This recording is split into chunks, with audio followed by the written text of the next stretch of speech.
Good morning students. Today we will discuss question number 6 of depreciation. Firstly we will read statement. Question क्या है देखिए, a company whose accounting year is calendar year. तो पहले तो ये बात आ गई कैलेंडर ईयर. कैलेंडर ईयर का मतलब इनका जो साल है वो 31 दिसंबर को कंप्लीट होता है और स्टार्ट कब से होता है 1 जनवरी से. वैसे हम अकाउंटिंग ईयर लेते हैं लेकिन इसने स्पेशल बोला कि ये कंपनी कैलेंडर ईयर यूज करती है. 1 अप्रैल 2017 को एक मशीन खरीदी गई 30,000 की. 1 अक्टूबर 2017 को एक और मशीन खरीदी गई 20,000 की. 1 जुलाई 2018 को तीसरी मशीन खरीदी गई 10,000 की. इट मीन्स 3 मशीन है. एक 2017 में है अप्रैल में, दूसरी 2017 में है अक्टूबर में, तीसरी 18 में है जुलाई में. 2019 में पहली मशीन का 1/3 हमने बेच दिया 3,000 में. मशीनरी अकाउंट बनाइए और फिक्स्ड इंस्टॉलमेंट मेथड से बनाना है और 10% डेप्रिसिएशन गिवन है. स्टार्ट करते हैं सबसे पहले पहली मशीन खरीदी है 1 अप्रैल को, तो 1 April 2017 to bank account. To bank account का मतलब पहली मशीन खरीदी गई है 30,000 रुपए की टू बैंक अकाउंट. इसी साल 1 अक्टूबर को भी एक मशीन खरीदी गई है तो वहां भी लिख दिया टू बैंक अकाउंट. ब्रैकेट में लिख दो सेकेंड 20,000. तो टोटल मशीन्स कितने की होगी 50,000 की.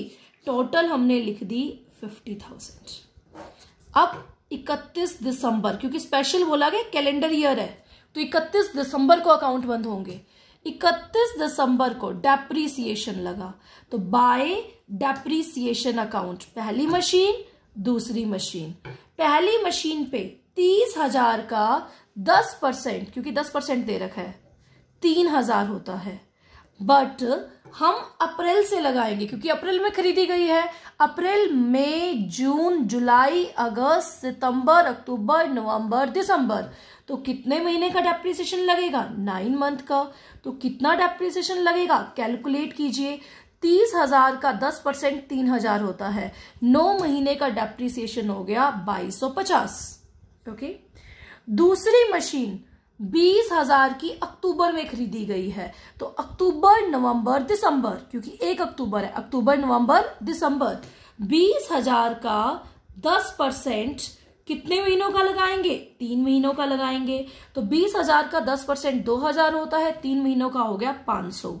तो डेप्रिसिएशन कितना लगा 2750, 2,750.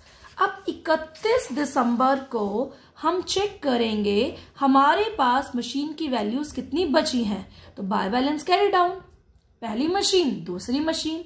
30,000 की मशीन है 2250 डाउन होगी वैल्यू, तो कितनी बची है 27,750.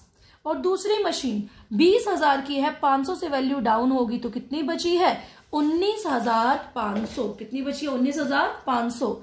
टोटल वैल्यू हो गई जो बची है दोनों मशीन की, इन दोनों को प्लस करेंगे 47,250. तो टोटल खत्म.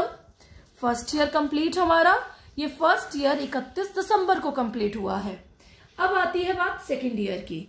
अब 31 दिसंबर के बाद 1 जनवरी 2018 आता है. To balance brought down. पहली मशीन 27,750 की है, दूसरी मशीन 19,500 की है. टोटल 47,250. अब तीसरी मशीन खरीदी है 1 जुलाई को, तो जुलाई 7वां महीना होता है. तीसरी मशीन खरीदी है तो क्या वर्ड यूज करेंगे टू बैंक अकाउंट. ब्रैकेट में लिख दो थर्ड. तो तीसरी मशीन हमने खरीदी है 10,000 की. ओके. तीसरी मशीन कितने की खरीदी है 10,000. टोटल कर दो 57,250. इस साल कोई मशीन नहीं बेची, तीनों मशीन्स को यूज किया 31 दिसंबर 2018 तक. तीनों मशीन्स को हमने यूज किया 31 दिसंबर 2018 तक पूरा साल. तो पहली मशीन पर डेप्रिसिएशन याद कीजिए 30,000 की मशीन है, पूरा साल यूज हुआ है तो डेप्रिसिएशन कितना लगेगा 3,000. पिछले साल हमने 9 महीनों का लगाया था क्योंकि 1 अप्रैल को यूज किया था, बट इस साल तो पूरा साल यूज किया है, 3000। दूसरी मशीन 20,000 की है, पूरा साल मशीन यूज हुई है, तो डेप्रिसिएशन कितना लगेगा, 2000। लास्ट ईयर 3 महीने का लगाया था क्योंकि 1 अक्टूबर को खरीदी गई थी। तीसरी मशीन पे डेप्रिसिएशन 10,000 की मशीन है, 10% बनता है 1000। बट बेटा आप खुद देखिए 1 जुलाई को खरीदी गई है, तो जुलाई, अगस्त, सितंबर, अक्टूबर, नवंबर, दिसंबर, how many months are there, 6 month, तो 500 लगेगा। कितना लगेगा, 500। सारा रोल तो डेट्स का होता है कि कब खरीदी गई है, कब बेची गई है, क्योंकि डेप्रिसिएशन जब खरीदी जाती है उस डेट से लगता है और जब बेची जाती है उस डेट तक लगता है। तो अब 31 दिसंबर 2018 को हम देखते हैं हमारे पास कितनी वैल्यू बची है। फर्स्ट मशीन 27,750 की थी, 3,000 से वैल्यू डाउन हो गई तो 24,750। दूसरी मशीन 19,500 की थी, 2,000 से वैल्यू डाउन होगी, 17,500। तीसरी मशीन 10,000 की थी, 500 से वैल्यू डाउन हो गई तो कितने की बची है, 9500 की। यहाँ पे टोटल करते हैं, डेप्रिसिएशन लगा 5500। ओके, और यहाँ पे तीनों मशीन की टोटल वैल्यू कितनी पड़ी है, टोटल करेंगे तो आएगा 51,750। दोनों को प्लस कीजिए, 57,250। कितने ईयर्स कंप्लीट हो गए, 2 ईयर्स कंप्लीट हो गए। ओके, अब आती है बारी थर्ड ईयर की। ये थर्ड ईयर करते हैं। 1 जनवरी 2019, क्योंकि 18 को खत्म हुआ 31 दिसंबर, तो नेक्स्ट ईयर क्या होगा, 1 जनवरी 2019। टू बैलेंस ब्रॉट डाउन, तीनों मशीन की वैल्यू लिख दीजिए।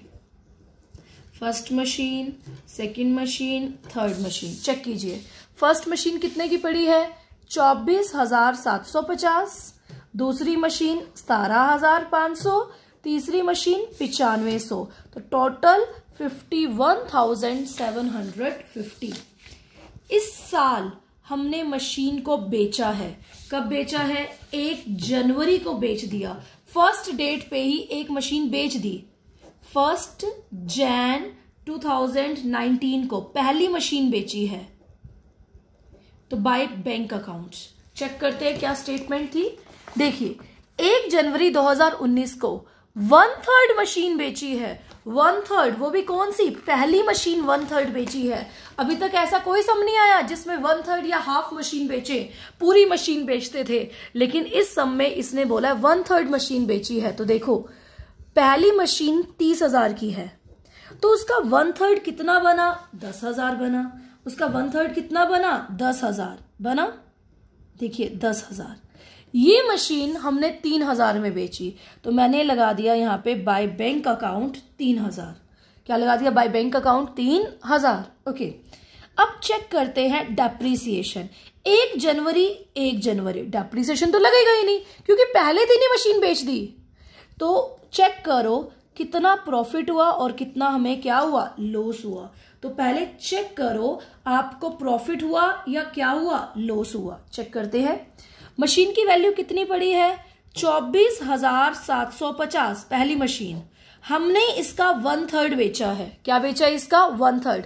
पूरी मशीन की वैल्यू कितनी है, 24,750, बट हमने क्या बेचा, 1/3 बेचा। 1/3 बेचने का मतलब हमने 8,250 की मशीन बेची है। कितने में बेची है, 3,000 में बेची है। तो इट मीन्स 5,250 का हमें क्या हो गया, लॉस हो गया।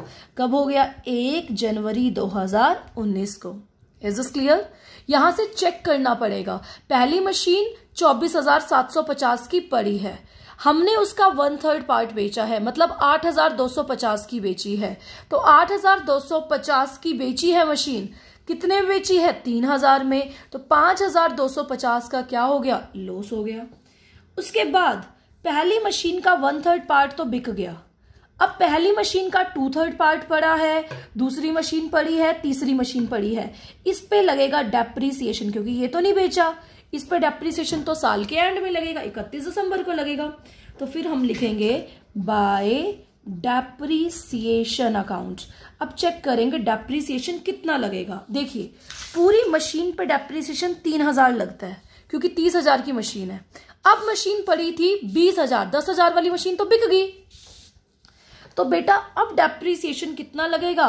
पहली मशीन पे डेप्रीसिएशन लगेगा 2,000, दूसरी मशीन पे वैसे भी डेप्रीसिएशन कितना चल रहा है 2,000, और तीसरी मशीन 10,000 की थी, 10% डेप्रीसिएशन, पूरा साल मशीन यूज हुई है, कितना लगेगा 1,000। तो डेप्रीसिएशन कितना लगा 5,000। 31 दिसंबर 2019 को चेक करते हैं कितनी वैल्यू पड़ी है मशीन की। By balance carry down. देखिए हमारे पास मशीन की कितनी वैल्यू पड़ी है, लेट अस चेक। पहली मशीन की कितनी वैल्यू पड़ी है? पहली मशीन कितने की थी? 24,750 की थी, जिसमें से हमने 8,250 की जो मशीन थी वो बेच दी। या तो आप ऐसा कर लीजिए या आप सीधा मेथड यूज कीजिए कि 30,000 की 2/3 मशीन पड़ी है, क्योंकि टोटल मशीन 30,000 की थी, 1/3 बेच दी। कितनी पड़ी है? 2/3। 2/3 का मतलब 20,000 की मशीन पड़ी है। 20,000 की मशीन पड़ी है। अब 20,000 की मशीन में से फर्स्ट ईयर अगर मैं बात करूं, डेप्रीसिएशन 9 महीने का लगा, क्योंकि 1 अप्रैल को खरीदी गई थी। तो पहले महीने डेप्रीसिएशन लगा होगा 1,500, दूसरे महीने डेप्रीसिएशन लगा होगा 2,000, तीसरे साल डेप्रीसिएशन लगा होगा 2,000। तो टोटल डेप्रीसिएशन कितना लगा? 5,500। अब 20,000 में से 5,500 डेप्रीसिएशन लग गया, तो मशीन की वैल्यू कितनी पड़ी है? 14,500। कितनी पड़ी है? 14,500। मशीन की वैल्यू कितनी पड़ी है हमारे पास? 14,500। Is this clear? ओके। उसके बाद आप देखिए क्या होता है। सेकंड मशीन 17,500 की है, 2,000 डाउन होगी वैल्यू, 15,500। तीसरी मशीन 9500 की है, 1,000 वैल्यू डाउन होगी, 8500। तो मशीन की तीनों वैल्यूज कितनी है? 38,500। टोटल कर लीजिए 51,750। क्या है? 51,750। Is this clear?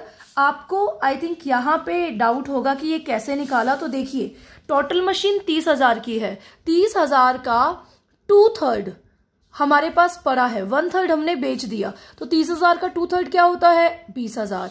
अब 20,000 में से पहले साल 9 महीने का डेप्रीसिएशन लगा होगा, तो 2,000 अगर 20,000 का देखे तो 10% 2,000 होता है, तो 9 महीने का कितना हो गया? 1,500। अगले साल पूरे साल का डेप्रीसिएशन लगा, अगले साल भी पूरे साल का डेप्रीसिएशन लगा। तो वैल्यू देखिए आपके पास 20,000, 1,500, 2,000, 2,000 माइनस करने पे मशीन की वैल्यू कितनी बचती है? 14,500। Is this clear? तो इस तरह से आपने सम को सॉल्व करना है।